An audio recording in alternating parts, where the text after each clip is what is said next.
let's do an audit of financial education's portfolio. First off, read this disclaimer carefully. I am talking about the portfolio that he showed in that video. As far as financial markets channels on YouTube, I do think he is one of the biggest ones. One of the primary reasons why he is so big is because he is doing something that is very important in marketing, and that is emotions. I think that the guy is just naturally highly emotional, which you can see like in these thumbnails. That is great if you want to get a lot of views and attention. And I mean, he does have, almost 500,000 subscribers. The content is also way simpler than what I have on my channel. The tricky thing though is that I try to sort of find a middle ground between, Goldman Sachs channel and, his channel. So it's a very tricky balance, because you get tons of views if you make this kind of content, but does it lead to business opportunities? I'm not sure. I'm not sure if hedge funds and stuff like that are contacting him to have him as a consultant and stuff like that. So it's a tricky balance, but we will look at the portfolio that he showed. And I do analyze this through 3 key points. The first thing we will look at is diversification and market risk. This is the portfolio that he showed. So this is like his portfolio. He has some kind of club where people can look at this portfolio, and he decided to show what's in it just now. There are 12 stocks here, and we will look at these in more detail soon.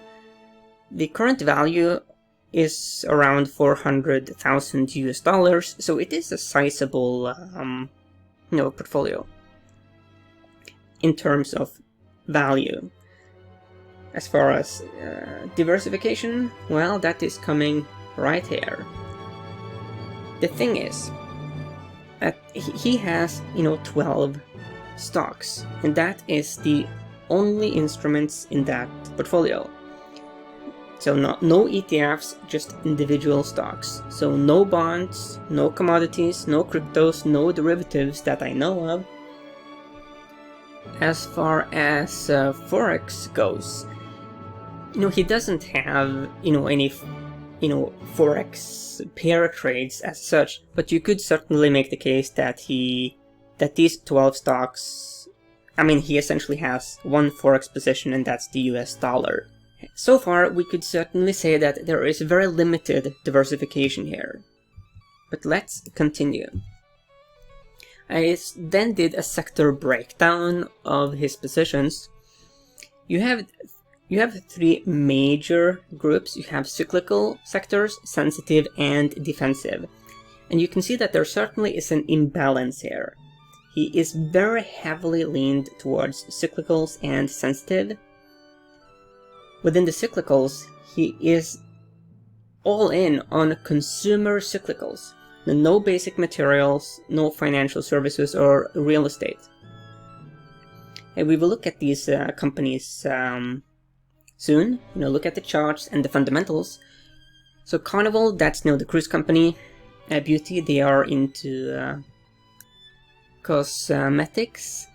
Foot Locker and Revolve, both of these are in the apparels/clothing industry. Tesla, it's a car company. We could certainly say that that is in the consumer cyclical space. Yeah, you could argue that it's kind of into technology as well, but given the high price also of the Tesla automobiles, it becomes far more a consumer cyclical. Wind resorts, we will look at all these in detail soon. But there's very little diversification here. Sensitive He has one in communication services, as I would make the case that Facebook is communication services. Some would argue that, oh, it's technology. I do understand the point, but it is kind of communication services, if you really think about it. No energy positions. He has two industrials, iRobot and Uber. Technology, he has Cirrus Logic and Skyworks Solution. The only one that's defensive, consumer defensive, is National Beverage. They make soft drinks. The thing is that it is technically consumer defensive according to Morningstar, but it is not like it on the consumer defensive spectrum. It is certainly more towards the consumer cyclical side. When I think about a pure consumer defensive, I think about those make toilet papers, toothpaste, stuff that you just need. You just got to have it. The kind of things you buy in an emergency. So let's continue. Now we go into regional risk. And there's very, very little diversification here as well. All of the companies are headquartered in North America. So very little diversification. As far as directional risks, all of the positions are long. There are no short positions. Let's now look at another key part, that's position management. So here we can see some profit and losses. The most interesting thing is to look at the losses. So here on Footlocker, you do have it's down 15%. How much you accept the stock going down before your stop kicks in, that is very individual and depends on time frame. Like if you are like an aggressive swing trader, you wouldn't accept 15%. You would have a much tighter stop. From a longer term perspective, I do think that 15%, that is starting to push it a bit. But that is very individual. Here you have Revolve Group, that's also a 15-ish percent loss. Wind Resorts, then we are approaching minus 24%. So the thing is, whenever you enter a position into an investment, you should have a very clear rule about when you are going to exit. So which level is like the now the theory you have, the hypothesis, it needs to be discarded. So it's very important to have that level before you actually activate the trade. The huge benefit of doing that is that you remove emotion out of the equation. And the biggest loss here is Cannibal Core, which is down minus 70%, which is a very unambiguous sign that, he doesn't seem to be using certainly not like a technical stop loss level. The kind of loss protection mechanisms you have available, it really differs between brokers. Some have, trailing stops, meaning they move, like the stop level, automatic sell level, it moves dynamically with the price. So if you have a stock that just goes up, it will just move along, and if the stock goes down, then the sell order is executed. You could of course do it manually with like limit orders. There's many ways to do it. The key thing is that you just want to let your winners do their thing. He has some very nice winners here. The key thing though is to really have a hard grip on the losers. So with Carnival Core being down minus 70%, that doesn't mean that Carnival Core as such is a bad investment. It does, however, mean at this point when the trade was entered, it was a bad investment. So it's about finding like the right time to buy the right stock. and it is very good to use these stop levels beforehand, to have a very clear system in place, because then you are able to create almost like, a scientific system, like an experiment in a laboratory. If this happens, like if it goes down to a certain level, the hypothesis was invalidated, and try again later. It's a very good way to prevent losses from becoming too substantial. So as far as that part of the portfolio here, that's an issue. Now we go to the next part and look at charts and fundamentals. Here is Elf Beauty. Certainly in the cosmetics industry. Here you can see some of the products. Yeah, so this is basically what Elf is about. Here we have the charts. Weekly. We will only use the weekly data points here, because without that the video will become way too long. Yeah, there's been certainly a very substantial downtrend. The recent plunge here, you could make the case that this might be a support level. So from a technical standpoint, I would say that, okay, maybe there is support here, but it's pretty clear that the market has been rather bearish on Elf Beauty. As far as statistical correlations go, with the S&P 500, we have a minus 35% correlation. Let's look at some other numbers. So as far as fundamentals here on Yahoo Finance, it is viewed as overvalued. The stock market cap $537 million US. So there's some size here. Beta is pretty high though, at 2.39. So here you can see some news about it. Earnings consensus. Here are the recommendation trends. You read it from the left, from the right here, right to the left. And here are also the recommendation ratings. It's a buy here. Average price targets. Let's also look here at SACS. They have a number 2 buy rating, a B value, B growth, and F momentum. So this is an interesting company at this point. My final comment about Elf Beauty is that this is a highly discretional. I mean, the products they make are highly discretional. Now let's go on to the next company, and that is Foot Locker's. Here is Foot Locker's website. As you can see, they are in the clothing business. Some nice shoes here, Nike, Reebok, famous brands. That is Foot Locker. Let's first look at the charts. FL is the ticker. So let's get some history. Well, yeah, let's go even further back. Way back. So here you have the dot-com bubble, and it did go down there, so it does not fare well in bear markets. Here you have the financial crisis, the housing bubble. It did go down then. And it actually reached a high here way back in April. Well, around here, as you can see, this is 2016, 2017. This is where the high was made. And ever since, it's been in a pretty significant downtrend. So let's actually measure the fall. Oh, that's minus, 77-ish%. That's huge.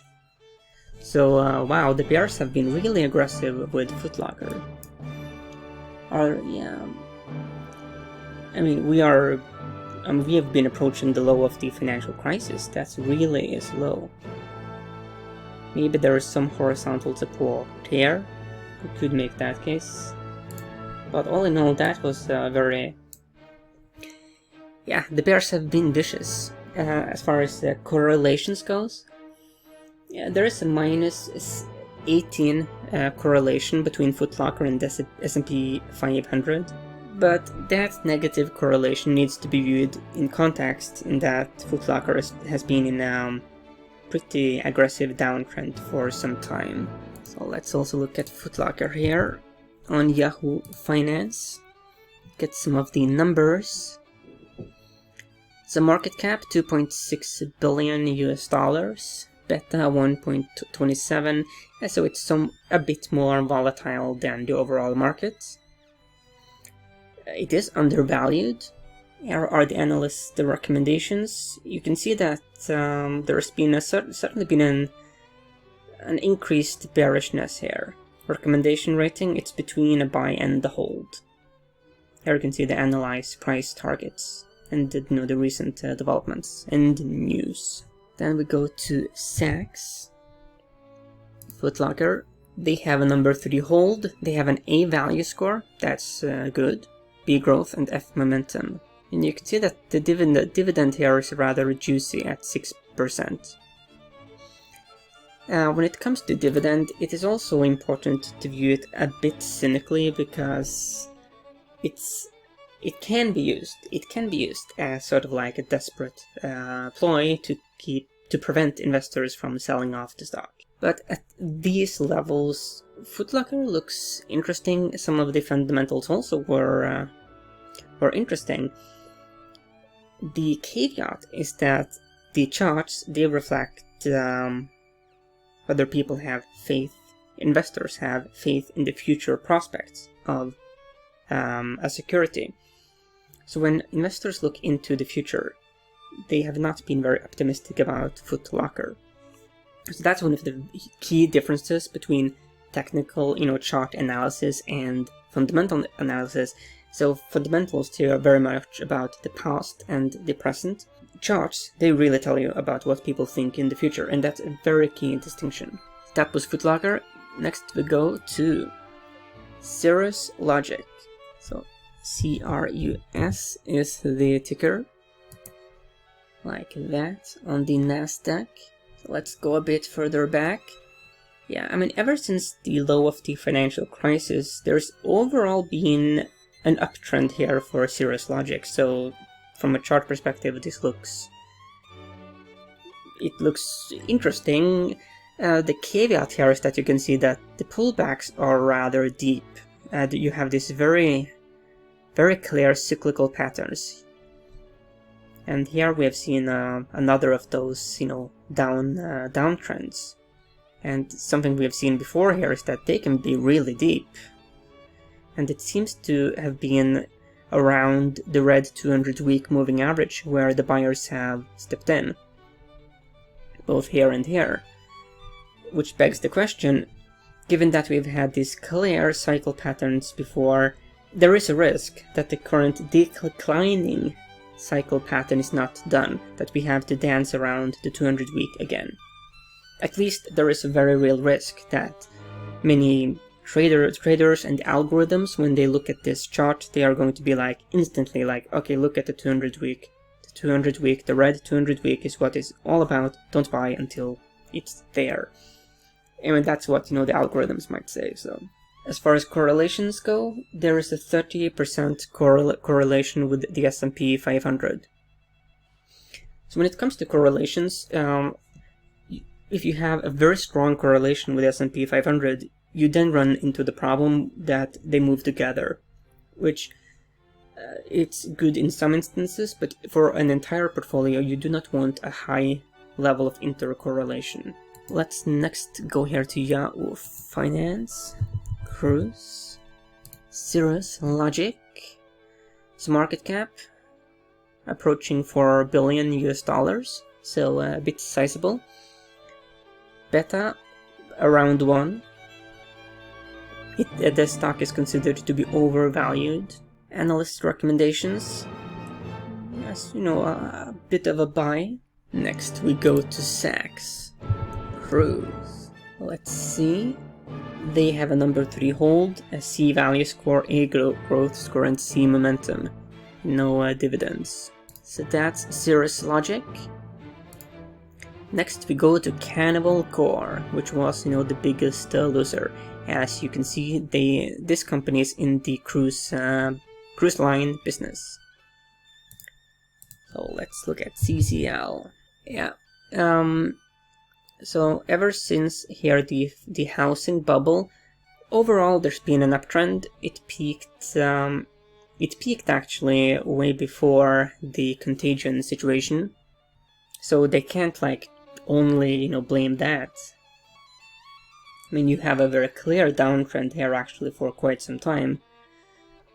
Of course, the contagion did not help. I mean, that's when it just imploded, but that's, it's a problem that it consistently were making lower highs and lower lows, and was also, as you can see here, significantly below the red 200-week moving average. So that's problematic. There's certainly been a bounce here, but from a charting perspective, this is it's bullish only from like a super speculative perspective. If you just want to be a part of some bounce, or on the assumption, and you could make that assumption that in the same way that a stock can excessively go up, it can also excessively go down. That maybe at this point there's extreme bearishness and that it's a screaming high speculative opportunity, even from the long term. Negative correlation with the S&P 500 of 39%. Let's look at CCL here, like that. So market cap around 10 billion US dollars, beta 1.98. So with a beta of 2, it is twice as volatile as the market. You can see that it is considered undervalued. That's good. When we go to analyst recommendations, there actually is. I mean, this isn't too bad. 2.8 between here a buy and a hold. Here are the target prices. Average is around $31. The current price here, as you can see, 12.42. So let's go to SACS, CCL. Okay, SACS is rather bearish. They have a strong sell, but they do have an A value score, a degrowth, and F momentum. The dividend is a very juicy 16%. So that's Carnival Corporation. It is interesting. Certainly at this point, but it is extremely speculative. Make no doubt about it. Let's go to the next item on the list, and that's Wynn Resorts. So they are in, the leisure and entertainment space. Let's go to Wynn Resorts. Yeah, so let's look at the charts here. Yeah, okay, this is quite the roller coaster. I mean, if you wanted, some wild entertainment, you don't need to visit their resorts. I mean, you can just get into the stock. I mean, this is a roller coaster. I mean, look, this is the financial crisis, and it's been just wild. This is crazy. At the current level, I mean, it is pretty close to the low of the financial crisis, so you could make that case, that okay, maybe it's pulled back so much now that it becomes interesting from that standpoint. From a purely technical perspective, I mean, this is for people with a very strong stomach. And there can be some huge moves upwards, but man, there can be some. Yeah, you certainly would want to have like stop loss with with the stock like this, because there's such a huge difference between having a gain from like here to here than from here to here. That's a huge difference. I mean, let's actually calculate that. So let's say that, okay, you don't nail the bottom. Let's say you buy here and you get stopped at, let's say that you have like a trailing stop, so you get stopped out like there maybe. Okay, that's a 217% gain. That's pretty decent. But let's say you have no stop and you just have to panic sell here. I mean, or you stick with it and you are like here and you have like a 59% gain instead. I mean, that's a pretty darn huge difference, so yeah. That's the technicals. There's almost no correlation at all with the S&P 500. So let's look at Win here. Win. Here we have, yeah, it is rather volatile. We certainly expected that, 2.38. Market cap, 7.6 billion. It is still considered to be overvalued here. The strong buys have been decreasing. That's an issue. The holds have recently been increasing.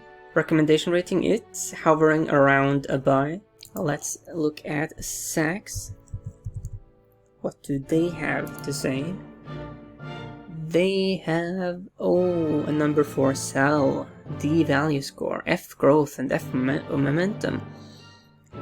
Dividend is 5.66%, so that's decent. But yeah, yeah, I mean, it's a bit of a rocky. It's very volatile. I mean, it's a roller coaster in the charts, and it's not much love. That much love, at least fundamentally. So it's a bit of a tricky. It's a tricky one. But from a speculator's perspective, I mean, if you, there could, of course, historically, you know, be some very good opportunities when there is a rally. That's Win Resorts. Let's now go to the next one, and that's Revolve. So as you can see, this is in the clothing, shoes, beauty. I mean, this is rather diversified. But then again, this is rather discretionary. You can see that by the designs here, this is not like utility clothing. This is the stuff you put on when you want to look and feel your best. But there is a key distinction between clothes that you must have, and the clothes that you would like to have. And the more discretionary the product is, the harder it will be in an economic downturn. Well, let's look at the charts. LVLV is the ticker. Oh, not much history. The history we do have here is it's rather bearish. I mean, that's pretty clear. It's been a very aggressive downtrend. So, I mean, there's nothing bullish here at all in the charts, and there's not. Yeah, there's been a little bit of a bounce recently, but yeah.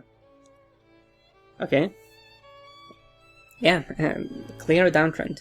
IPO, boom, then down. That's not good. Let's go RVLV. Let's look at the. Let's be a bit more generous. Let's give it the daily data points. Well, that didn't help much. Okay, so market cap $703 million US. Very little data here because it's not been around for much. Overvalued. I mean, so the recommendation here is 2.3. So between a buy and a hold. Let's go to Saks. RVLV. Revolve Group. Number 3 hold here. C value score. Nothing to brag about. A growth. That's good. D momentum. So this is no e-commerce fashion. Yeah, this one is rather tricky. Yeah, I mean, this is really discretionary. The chart did not look pretty, and the fundamentals were what they were. Yeah, this is iRobot. Very interesting company. It's in the home robotics space. I mean, I am really bullish on robots, so that's really. I like this. I like iRobot. But that is my bias. That's my personal sentiment. Let's have an objective analysis. So, IRBT.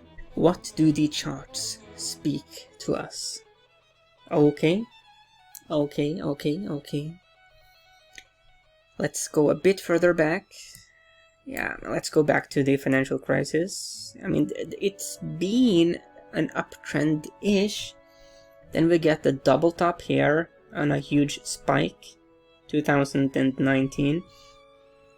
This is also a great example of why you want to use stop loss. So let's say you buy it here. This is your buy level.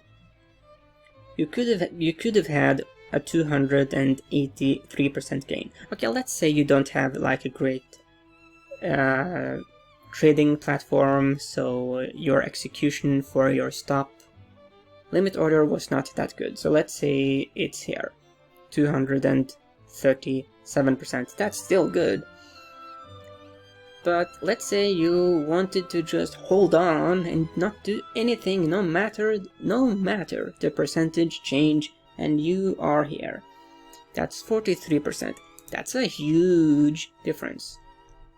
So yes, that's my message. You definitively always want to have a clear idea when will you get out. Do it like a scientific experiment. I have a hypothesis, and I'm the bullish hypothesis. In order for my hypothesis to be valid, the security needs to go up. If it goes down, my hypothesis was incorrect, and it's prudent for that position to just be closed. You were wrong. That's how it is. Doesn't mean the company is terrible. I mean, the market can be crazy. I mean, it's pretty darn crazy. That's a fact. That's a fact. But use that scientific approach.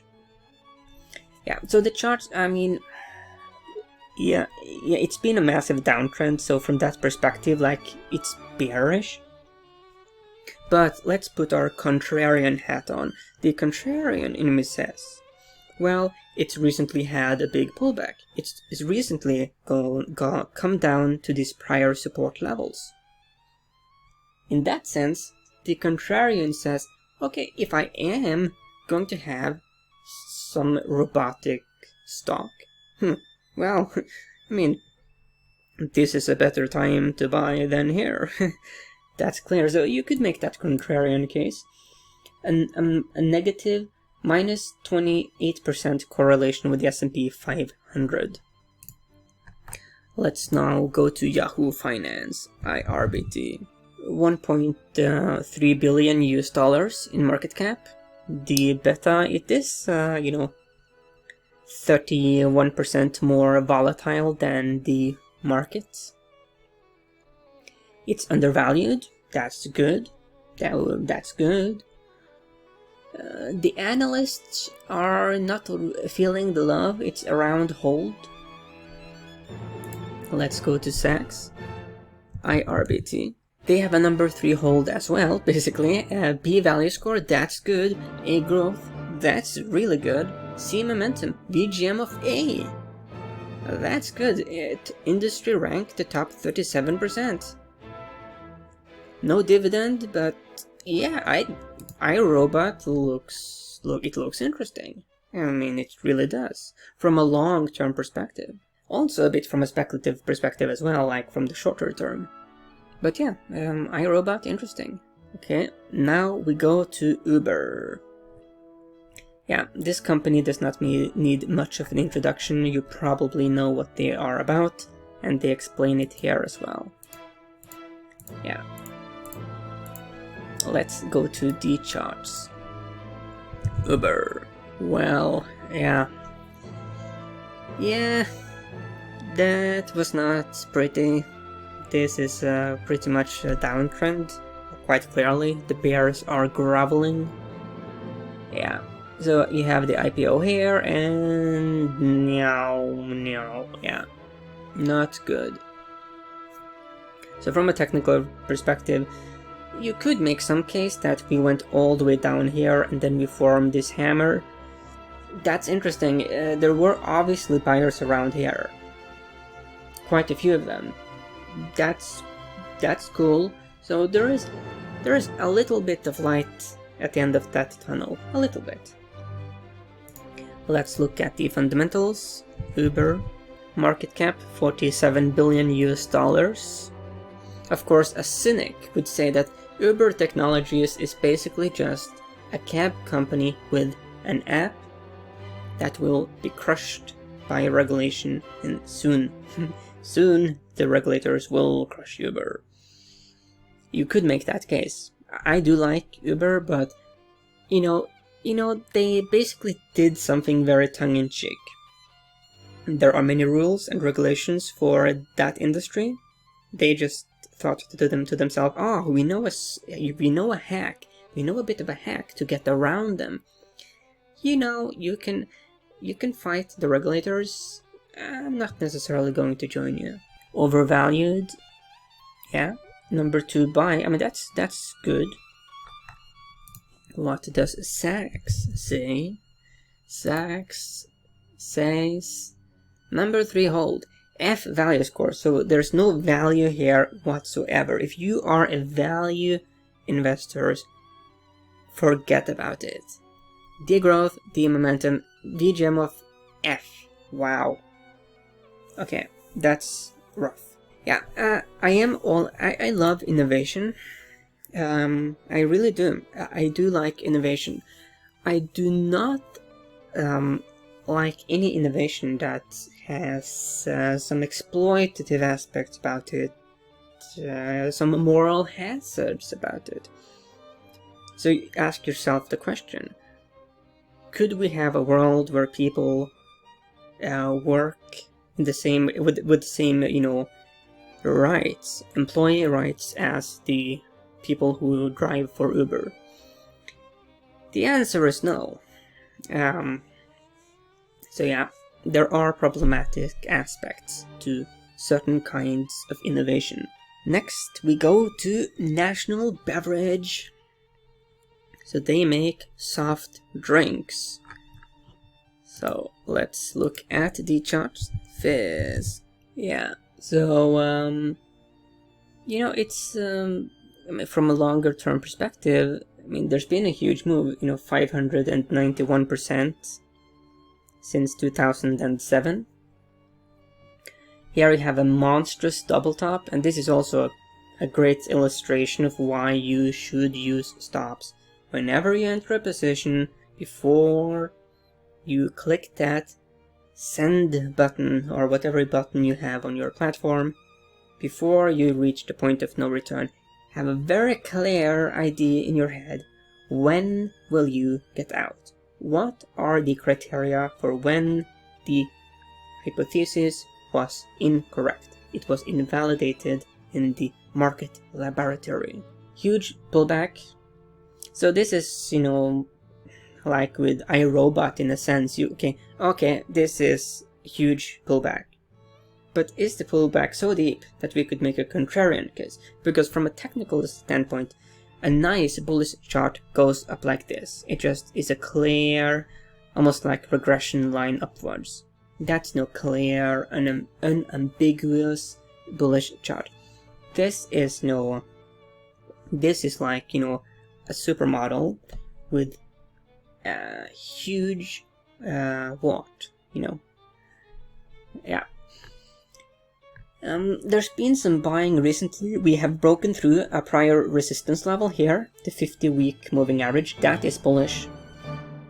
That's very interesting. So there are some light here at the end of the tunnel. So let's have a bit of a look at Fizz. Oops. Market cap 2.4 billion US dollars. You can see here that the beta is actually around the market. I did expect the beta to be higher than that. It's undervalued. That's good. I mean, it is good for us. Okay, if you bought, you know, the stock here, it doesn't help you that much, but it's interesting. No bulls at all in April. So this is underperform here. Okay, so the analysts are really not feeling the love. So let's go to Sachs. How are they feeling about Fizz? Number 2 buy. B value score, B growth, F momentum, VGM of C. That's interesting. That is rather interesting. So, and this was one of the only one, now the only defensive play, and it is not like a very defensive stock, but it's a consumer staple. Though I would say that it's leaning towards the more discretionary end of the spectrum, but yeah. Then we have Skyworks Solution. So they are into like 5G, Internet of Things, all kinds of very, modern technologies. I do like Skyworks Solutions, but now we need to get objective. SVKS on the Nasdaq. Yeah, so let's go way back. So since the housing bubble, there's been an uptrend, nice uptrend, that ended here in 2015. June 2015 was that end. Ever since, this is a bit of an ugly pattern. Oh, we have a huge head and shoulders, huge left shoulder, big fat head, and a huge right shoulder. Just because we have a head and shoulders pattern does not mean that it must be confirmed and that we will go down dramatically. It doesn't work like that. A head and shoulders pattern can be invalidated by a strong rally. The threat can be neutralized. But as it looks now, any trading algorithms that look at this chart is going to instantly say this could be a tremendous short-in opportunity. So yeah, this is very dicey. So this chart here could be one of the most exciting charts to look at going forward. So from that perspective, keep your eye on Skyworks Solutions. I'm not sure whether it's going up or down, but when it makes a move, it will make a move. It will be an epic move. Yeah, because these kinds of patterns, when they resolve themselves, I mean, damn, it's huge. From this perspective, I would want to wait and see. This could become a horror movie, or it could be like glorious. There's virtually no correlation here with the S&P 500. An 8% correlation. Skyworks Solutions. $15 billion in market cap? Near fair value? That's not what we want to hear. Beta 21% more volatile than the overall markets. It is a tech stock, so 21% is not something to complain about. Yeah, I mean, we do have a 2.3 here. Let's go to SAX, SVKS here. They have a number 3 hold, a C value score, D growth, B momentum, VGM of C. The industry rank is amazing, top 9%, I mean 22 out of 253, so that's great. There is a dividend, around 2%. Yeah, this is definitively one, this is on the wait and see list. Yeah, this could go, I mean, keep this on your radar. Fireworks on the horizon. This is Facebook. Facebook, yeah, also, it's a company that I like. So, if we look here at the weekly data points, I mean, this is a beautiful chart. I mean, it's a rather beautiful chart. I mean, this part here, this is beautiful bullishness. You pull back, support, rally, pull back, support, rally. This is beauty. Then, around here is when there starts to become a bit of a problem. We instead of relying on the 50-week moving average, we start finding support at the 200-week. That's a downgrade. That's the bulls going from being like high on testosterone, really strong and powerful, to, needing some help, to get that vigor. So yeah, we did make a new high here, but right after we made that high that took out this high, we had a crash. So, you know, some would argue that this was it doesn't count, you know. There wasn't any follow through. Yeah, so all in all, the bulls are in control, but it's very weak.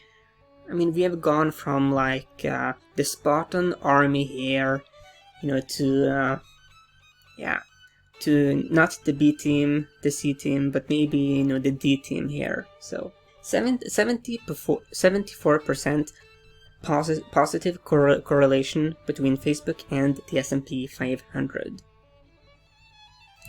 Next, we go to Yahoo Finance. So here we have 499. If we are very generous, we could say $500 billion in market cap. Beta is almost just as volatile as the overall market. The stock is undervalued, that's good. The analysts are bullish, that is also good. What does SAC say? SAC saith number 3 hold, D value, not good. B growth, that's good. F momentum, that's really bad.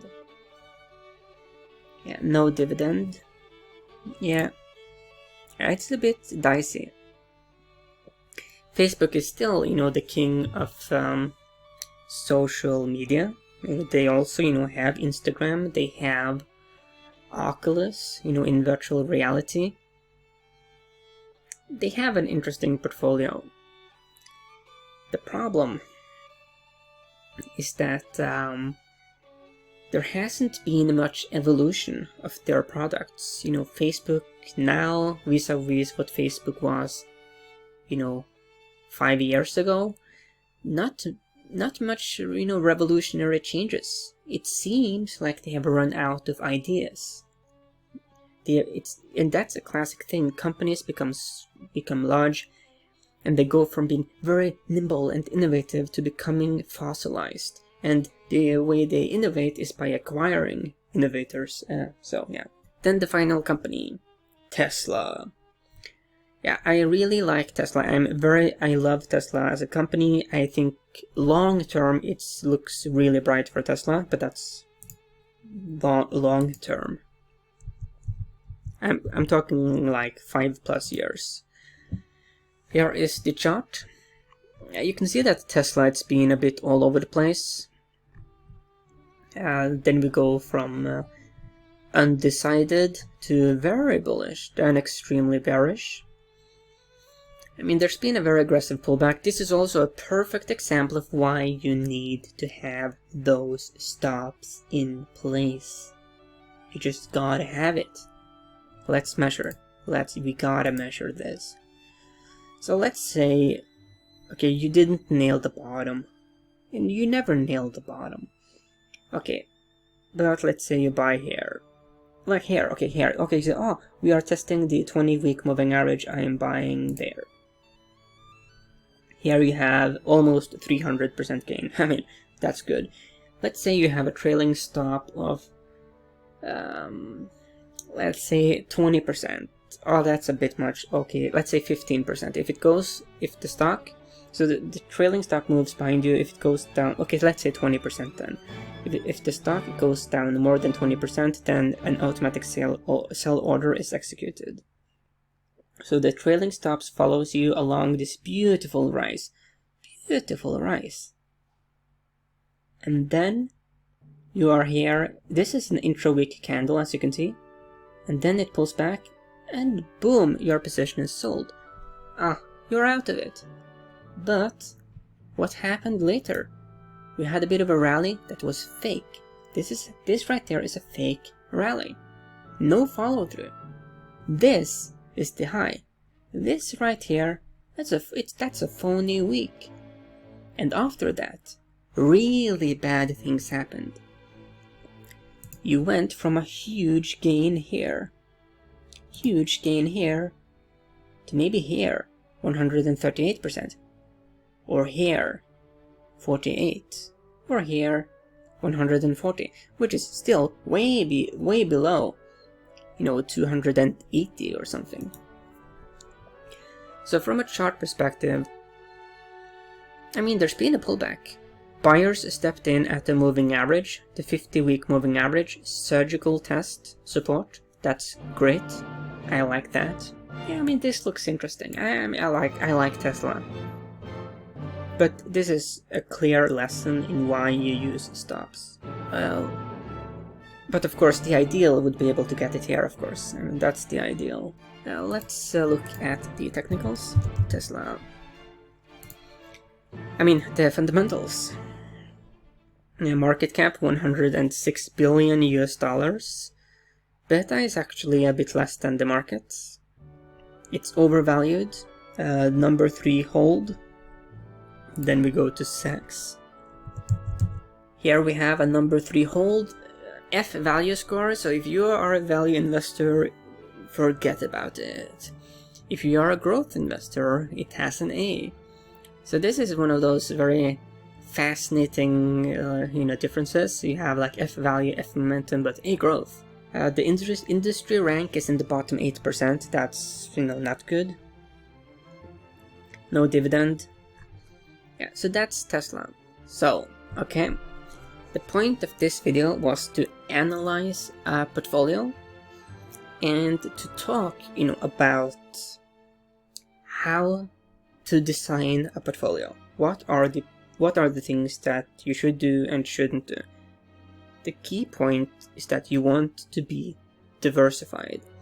Diversification does not mean to just have multiple stocks.